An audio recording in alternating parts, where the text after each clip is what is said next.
नमस्कार।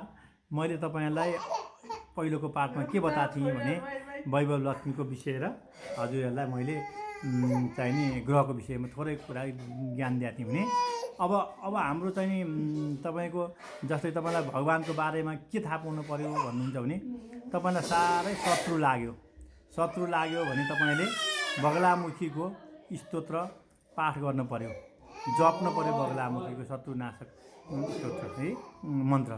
त्यो भयो भने शत्रु हटेर जान्छन्।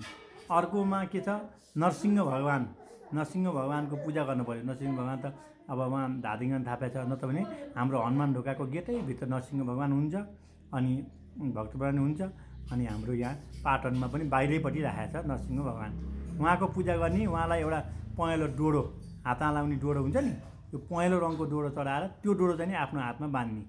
त्यसरी शत्रुनाश हुन्छ तपाईँको। त्यसरी त्यो थाहा पाउनु पऱ्यो तपाईँले। अब त्यसपछि त्यो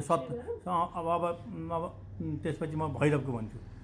भैरवको चाहिँ नि भैरवको पनि काल भैरवलाई सङ्कटमा गयो भने पनि धेरै कुरा हाम्रो चाहिँ नि शत्रुहरू नाश, बिगार चाहिँ नि बिगार गरेको नाश हुन्छ। त्यसबाट हामीलाई ग्रह लाग्यो भने नि बढी रूपमा राहु केतु शनि सङ्कट लाग्यो भने पनि हामी भैरवलाई पूजा गर्नुपर्छ।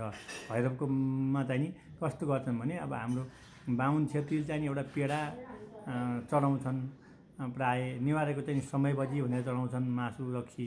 तैपनि हामीले पेडा भैरवलाई अनि बेताललाई, विशेष गरी भैरव पूजा गर्ने हो भने बेताललाई पनि पूजा गर्नु पऱ्यो।